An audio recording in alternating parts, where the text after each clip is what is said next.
मोरपन lab के बारे में सवाल है अनु अग्रवाल जी का, और इन्होंने 1000 शेयर ले रखे हैं 36 के भाव पे। क्या करें?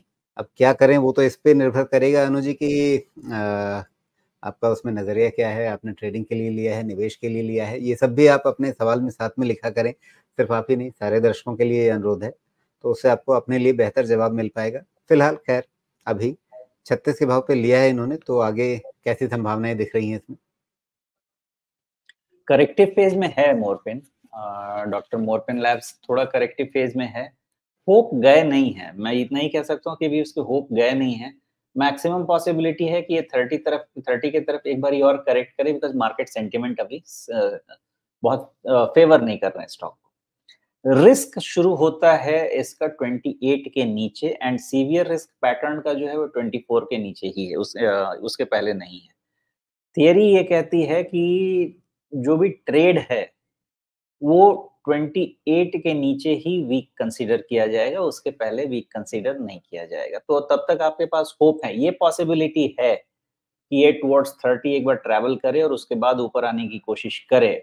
अगर ऊपर आने की कोशिश करेगा तो आपको जो ध्यान रखना है वो है 36 के ऊपर जिस दिन ये क्लोज होना शुरू करेगा, इसमें स्ट्रेंथ वापस आनी शुरू होगी, अदरवाइज अभी स्ट्रेंथ नहीं आएगी।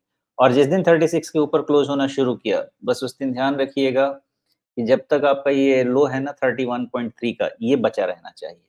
तो इसका मल्टीपल एनालिसिस है, सिंप्लीफाई कर देता हूं आपको। 30 के तरफ आने के चांसेस हैं, 30 के तरफ नहीं आया और अगर स्ट्रांग होना शुरू किया तो 36 के ऊपर का क्लोज इसको लगेगा।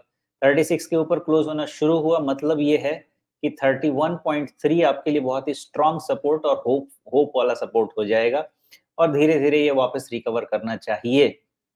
लेकिन अगर ये थियरी नहीं चली तो क्या? ये थियरी नहीं चली तो हो सकता है ये 30 रुपए की तरफ पहले बढ़े, और फिर आपने ध्यान रखना है 28 पे। 28 के नीचे में इसमें फॉल थोड़ा-सा और सीवियर हो सकता है। चूँकि वॉल्यूम बहुत ज़्यादा नहीं है, इसलिए ये नहीं कहा जा सकता कि स्ट्रक्चरल ब्रेकडाउन है, but closer to 28 support emerge होना चाहिए। जी, 36 के आसपास इनकी खरीदारी है, तो उसके लिहाज से मतलब कहाँ पे ये अपना रिस्क मैनेज करें, स्टॉप लॉस कहाँ लगाना बेहतर रहेगा? उन्होंने जहाँ पे भी खरीदा है राजीव जी, तरीका यही है कि 28 रुपए के नीचे ही इसका रिस्क आता है। बिकॉज़ ये क्या हो रहा है, आपने थोड़ी देर पहले मेरे से थोड़ा वो ज्ञान वाला सवाल पूछा था, area gap, break away gap. कोई जी, देखना जी। चाहता है तो देख ले, यही है ब्रेक अवे गैप। जी, ये पैटर्न का आपका ब्रेक अवे गैप है in between 3 August and next. आप देखिए तो उसका क्लोज जो है पैटर्न के बाहर है, वो जी। खत्म हो रहा है, वो गैप कवर करने आ रहा है। इसलिए मैं कह रहा हूँ कि ये घबराने की बात अभी तक तो नहीं है जब तक 28 आपका बचा हुआ है, बिकॉज़ वो गैप कवर करने का प्रोसेस चल रहा है।